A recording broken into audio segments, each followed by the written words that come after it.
સુરતમાં ડિંડોલી વિસ્તારની ઘટના સામે આવી છે। ડિંડોલી પોલીસ મથકના પીઆઈનો વિડીયો વાયરલ થયો છે। પીઆઈની દાદાગીરી કરતો પોલીસ વિડીયો વાયરલ થયો છે। પીઆઈની દાદાગીરી સીસીટીવીમાં કેદ થઈ છે। મોડી રાત્રે 12:30 વાગે પોલીસે કારમાં બેસેલા યુવકને લાતો મારી ભગાડ્યા હતા। ડિંડોલી પોલીસ મથકના સેકન્ડ પીઆઈ એચ.જે. સોલંકીની દાદાગીરી જોવા મળી હતી। પોલીસ દ્વારા માર મારનાર યુવક એડવોકેટ છે। વકીલ દ્વારા આજે સુરત પોલીસ કમિશનરને આવેદનપત્ર આપી ન્યાયની માંગ કરવામાં આવી છે।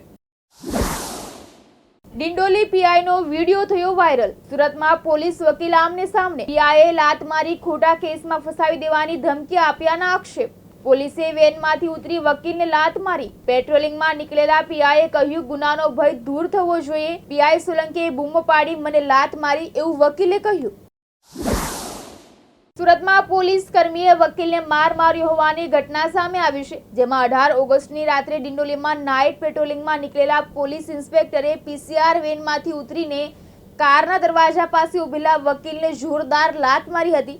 આ સમગ્ર ઘટના ત્યાં લાગેલા સીસીટીવી કેમેરામાં કેદ થઈ છે। આ મામલે વકીલે ડિંડોલી પોલીસ સ્ટેશનમાં કરેલી અરજીમાં જણાવ્યું છે કે પોલીસ ઇન્સ્પેક્ટર સોલંકીએ તેને બિનજરૂરી માર માર્યો હતો અને ખોટા કેસમાં ફસાવાની ધમકી પણ આપી હતી। તો આ મામલે પીઆઈએ જણાવ્યું હતું કે કેટલાક લોકો ત્યાં હોવાથી દૂર જવાનું કહેવામાં આવ્યું, પરંતુ તેણે વળતો જવાબ આપ્યો, જે બાદ આવું કરવા મજબૂર થવું પડ્યું હતું। હાલ આ ઘટનાને પગલે વકીલ આલમમાં ભારે નારાજગી જોવા મળી રહી છે।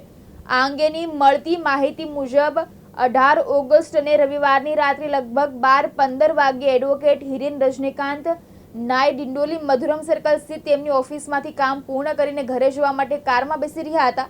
તે જ સમયે રાત્રિ પેટ્રોલિંગ માટે નીકળેલા ડિંડોલી પોલીસ સ્ટેશનના પીઆઈ એચ.જે. સોલંકી સાથે બોલાચાલી થઈ હતી, જેના કારણે પીઆઈએ હિરેનને પાછળથી જોરદાર લાત મારી હતી, જે વિડીયોમાં પણ જોઈ શકાય છે।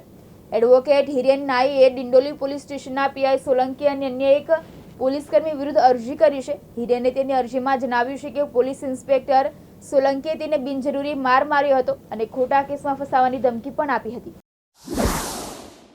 હવે આ બંને કિસ્સાઓ જોઈને એવું લાગે છે કે પોલીસ તંત્ર કોઈ ભયંકર માનસિક તણાવમાં ઘેરાયેલું છે અને તેમને તાત્કાલિક કોઈ મનોચિકિત્સકની જરૂરિયાત હોય। આવી નબળી ઘટનાઓથી પોલીસ પ્રશાસન માટે નીચે જોવા જેવું થયું છે। આવી એકલ દોકલ ઘટનાઓ નથી બનતી, પણ કેમેરામાં કેદ થઈ એટલે સામે આવી। પણ આવી અનેક ઘટનાઓ અલગ અલગ વિસ્તારમાં બનતી હશે એવું માની લઈએ તો ખોટું નથી। આવા દંભ પોલીસ કર્મીઓ પર કોઈ કાયદેસરના પગલાં ભરાશે કે કેમ એ તો આવનારો સમય જ બતાવશે। મુકેશ ગ્રવ સાથે સાબિર સૈયદ, દિવ્યાંગ ન્યૂઝ, સુરત।